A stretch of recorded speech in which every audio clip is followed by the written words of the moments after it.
Alors voilà, on va modifier la police de caractère. Étant donné qu'il n'y a que une sorte de police de caractère dans ce bloc, on peut sélectionner le bloc. Donc vous pouvez utiliser la flèche noire et sélectionner le bloc. C'est le conteneur de texte. Si j'avais un bloc avec différentes polices de caractère, pour modifier une des polices de caractère, il faudrait que je fasse autrement, que je cible. Mais là, il n'y a rien à cibler. Il n'y a qu'une police de caractère dans ce bloc. Donc je peux, au lieu d'être avec l'outil texte et le sélectionner, je peux être avec l'outil flèche noire et le sélectionner comme ça. On va aller chercher la palette des caractères, menu texte caractère.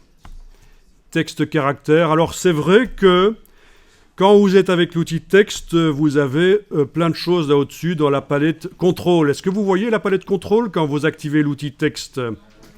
Ceux qui ne la voient pas, il faut la faire apparaître par le menu fenêtre contrôle.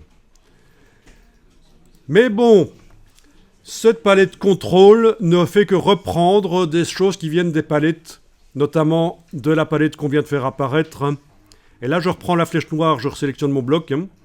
La palette que je viens de faire apparaître par le menu texte en haut de l'écran caractère, ben voilà, il y a des choses là-dedans.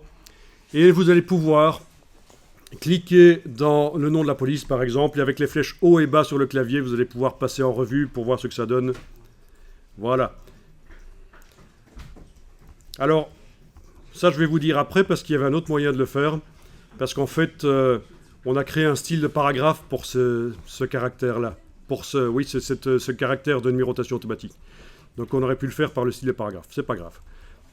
Voilà. Bon, je vous laisse choisir ce que vous voulez comme style. Ça n'a pas d'importance. Comme caractère.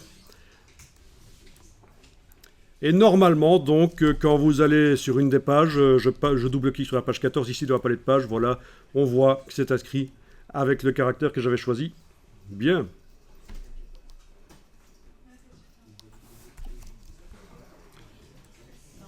Voilà. Alors, ce qu'on va faire, c'est, avant que je vous parle des styles de paragraphes qui ont été créés spécialement pour cette balise, dans ce document, on va dupliquer la balise et la positionner. Alors, ce serait peut-être intéressant d'enregistrer le document. Alors, vous allez voir, je vais enregistrer le document en changeant régulièrement le nom, parce que c'est une manière de pouvoir récupérer au cas où la version précédente, au cas où ça foire. Donc, fichier enregistré sous, et vous allez enregistrer dans le dossier que vous avez dézippé. Dans le dossier que vous avez dézippé, vous allez enregistrer le document en changeant éventuellement légèrement son nom ici. Voilà. Je l'appelle par exemple 111. D'accord?